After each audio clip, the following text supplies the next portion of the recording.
Tonight, protests continue outside of an ICE facility in Portland, with new questions now arising about why federal agents allegedly delayed paramedics from transporting an injured protester to the hospital.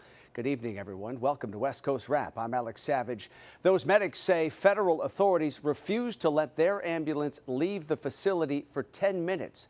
Tonight, Fox 12's Spencer Schott has the video and the radio calls that are shedding more light on this heated confrontation.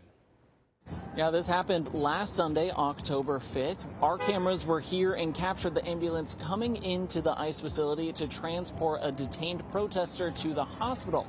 But as the Willamette Week first reported, that pickup did not go as planned. Around 8:45, a protester was tackled by federal agents outside the ICE facility in South Portland. The man carried inside, but about 15 minutes later, this call came in through dispatch. I'm calling with Federal Police Dispatch. I am calling requesting EMS to 4310 Southwest Macadam for one of the detained subjects. Within minutes, AMR was on scene. The road was cleared, and EMTs were let into the ICE facility to pick up the patient. The driver called the hospital to let them know they were on their way. On board today, we have a 32-year-old male.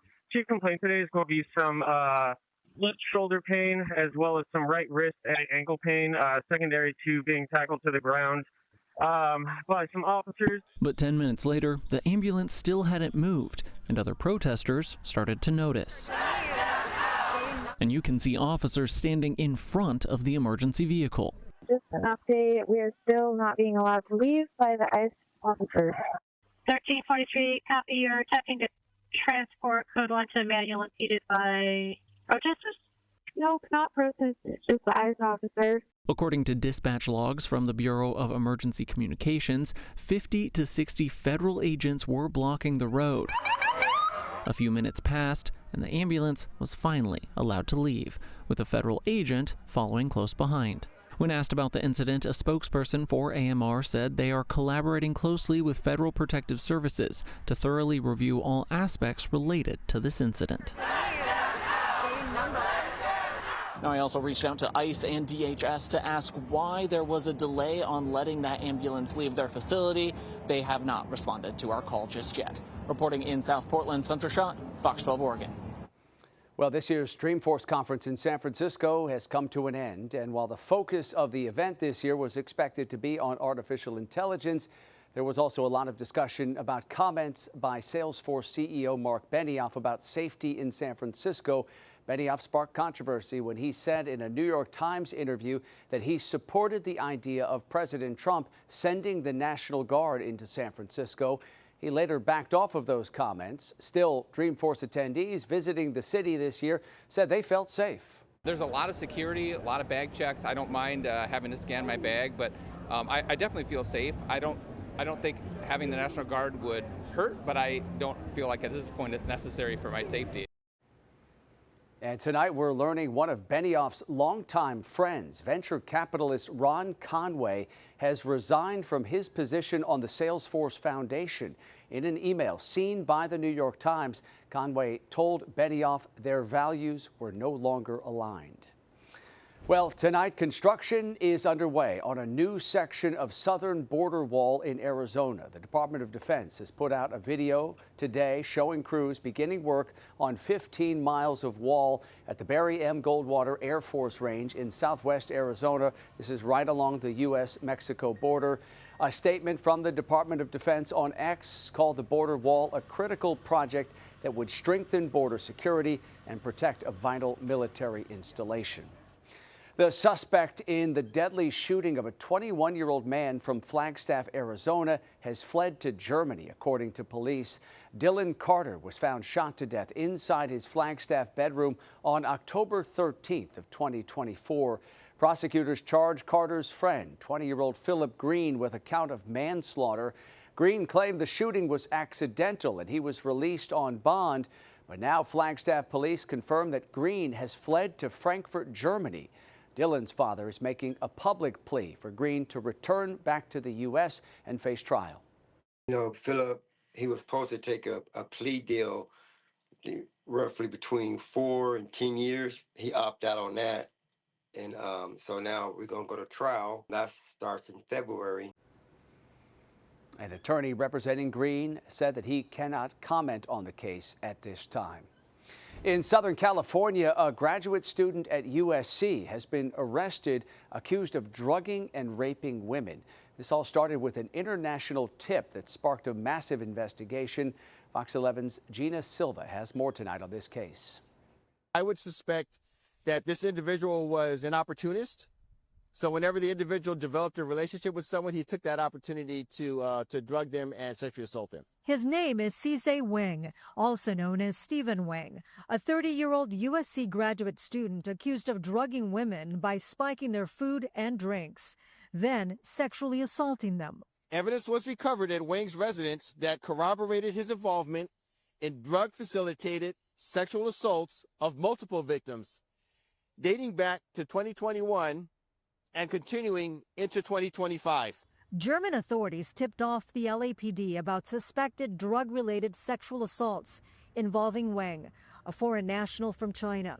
Investigators won't say what led to the tip, only that it has sparked a major joint investigation with the FBI. On September 2nd, the Los Angeles County District Attorney's Office filed 8 felony counts against Wang, including rape, sodomy, and sexual penetration involving drugs or anesthesia. I mean, I think it's a severe issue that unfortunately plagues a lot of our universities, and it's sad that it should be more shocking than it is. Students at USC say drug-related sexual assaults are a growing concern, and many are now taking extra precautions before going out with someone new. I would definitely try to do my best to kind of screen the person before going out with them. So maybe stalking them a little bit sounds a bit much, but like go through social media, seeing if they have like any real friends or if they're interacting with people online, just show that they have some kind of presence online. Wang is being held without bail, and police expect he'll be facing more charges in the coming weeks. There are going to be more victims that are going to be located here in the Los Angeles region and potential. And that was Fox 11's Gina Silva reporting tonight from Southern California. We turn now to the NHL, where the Vegas Golden Knights are signing goalie Carter Hart, who is the first of the 5 Canadian World Junior Hockey players to land an NHL contract after they were all acquitted of sexual assault. This comes after the players were charged last year in connection with a reported crime in Canada in 2018. The Golden Knights announced the signing on the second day after the window opened for players to sign this season. Hart and the other players are not eligible to take the ice until December 1st as part of the league's reinstatement policy. Hart spent his first 6 seasons with the Philadelphia Flyers and has not played since the 2023-2024 season. The team put out a statement earlier today that says, in part, quote, "The Golden Knights are aligned with the process and assessment the NHL and the NHLPA made in their decision. We remain committed to the core values that have defined our organization from its inception and expect that our players will continue to meet these standards moving forward." Well, tonight, Dodgers fans are celebrating as their team is now 1 win away from heading to their 2nd straight World Series. They beat the Milwaukee Brewers tonight 3-1 in Game 3 of the National League Championship Series in L.A., and they now lead this series 3-0. The Brewers have only scored 3 runs in the first 3 games of this series. While fans attending today's game are certainly happy about the win, it's also bringing in a new generation of Dodgers fans. This is her first game, yes. A playoff game is the first game? That's right, yeah. Yep, she's spoiled. This is his first playoff game. Oh. But his 5th game overall. How old is he? Is he old enough? So he's 1. He just turned 1. Game 4 of this series is set for tomorrow night at Dodger Stadium in L.A. Coming up tonight here on West Coast Wrap, a new bill that would bring a new movie studio to Southern Nevada. Why this is causing a divide among unions in the community. Also tonight, we're hearing from the surgeon who helped to save a boy's life after the teen nearly lost his arm trying to save his parents from deadly flooding in Arizona. And in weather, here's our live camera looking out toward the Santa Cruz Beach Boardwalk, closer to the San Francisco Bay Area. We will update the West Coast Wrap forecast coming up after the break.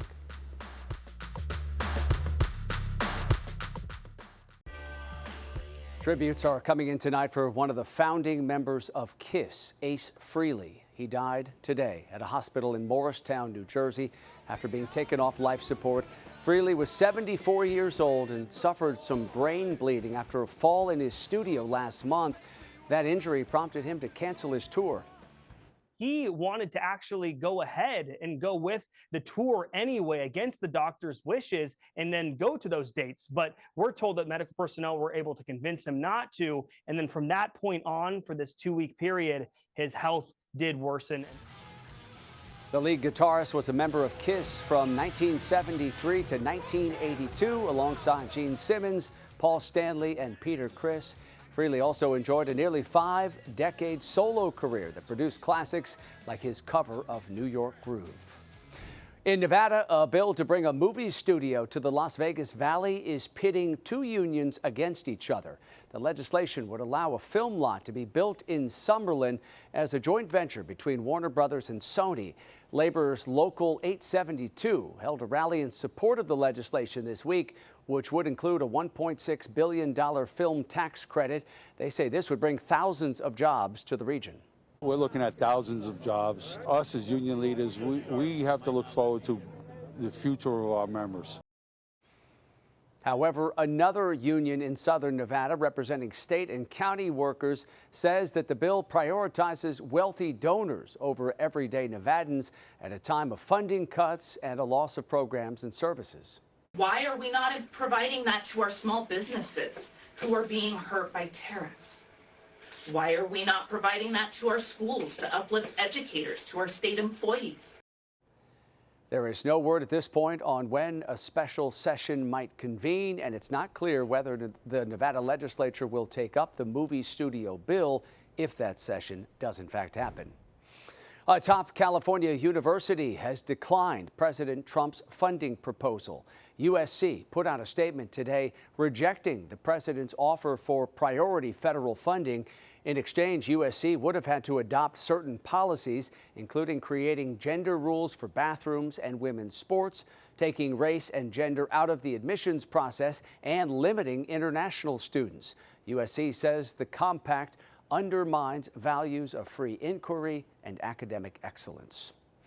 The government shutdown has entered its 16th day after Congress failed once again to pass another funding bill.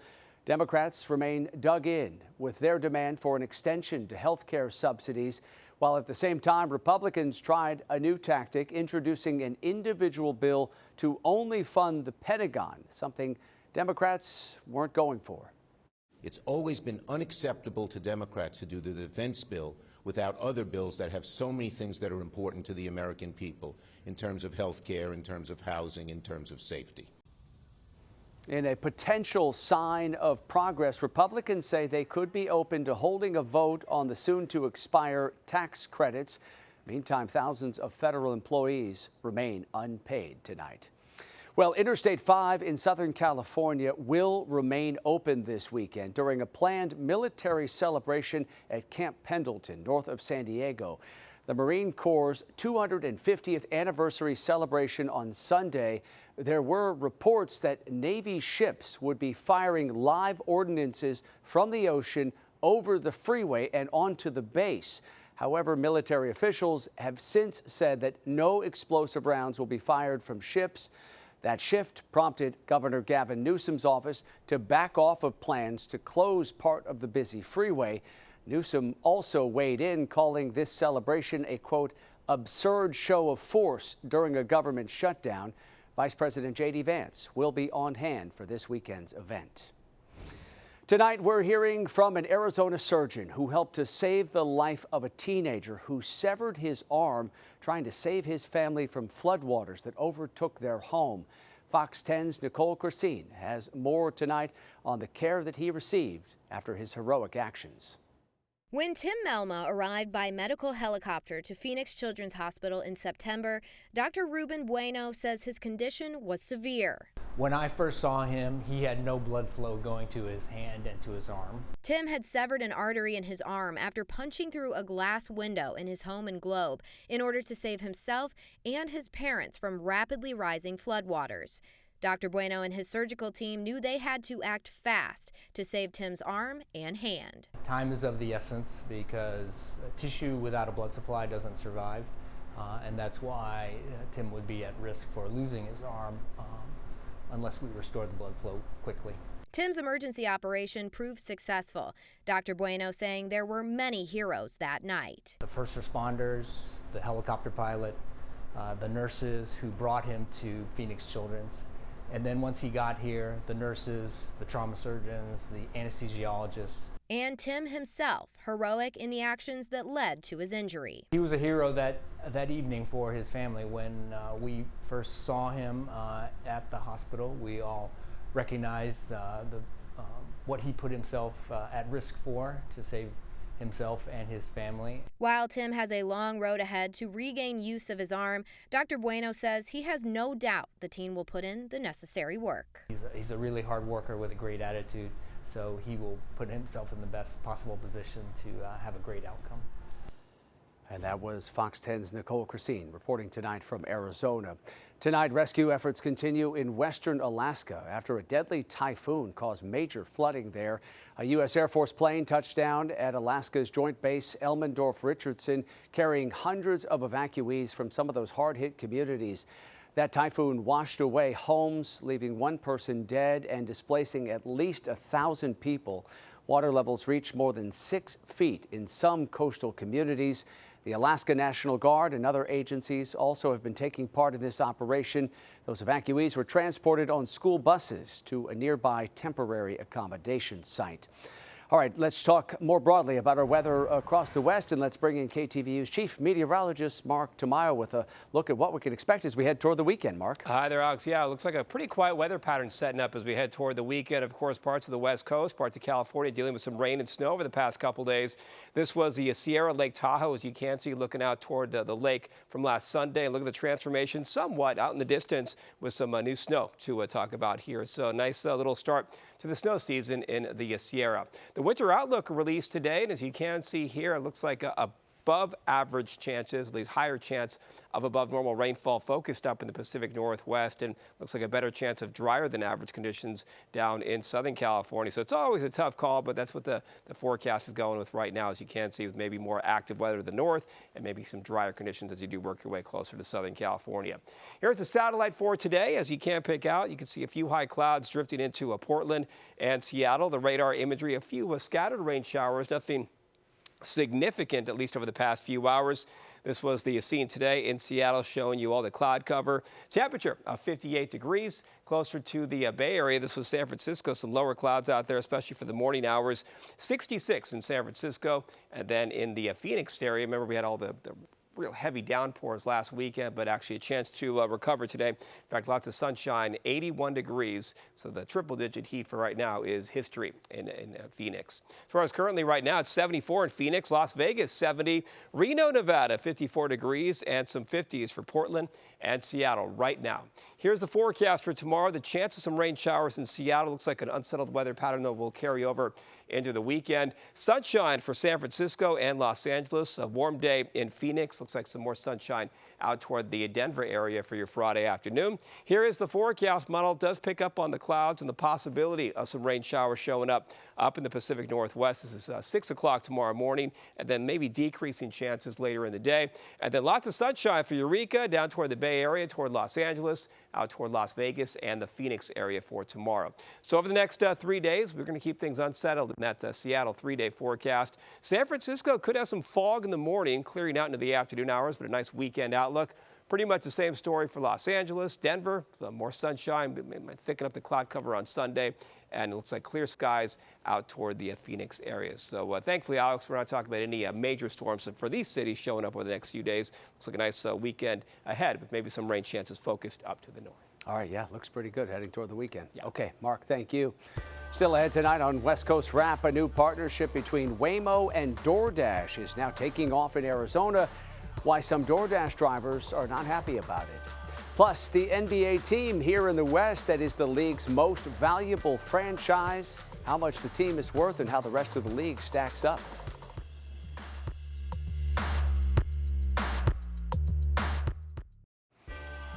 A new partnership between Waymo and DoorDash is now launched in Phoenix as the food delivery service is using driverless cars to bring customers their food. Fox 10's Steve Nielsen spoke with one driver who says this potentially could take over his job as a DoorDash delivery driver. It can happen at any moment for Carson Taylor. Oh, actually, I got an order right here to see.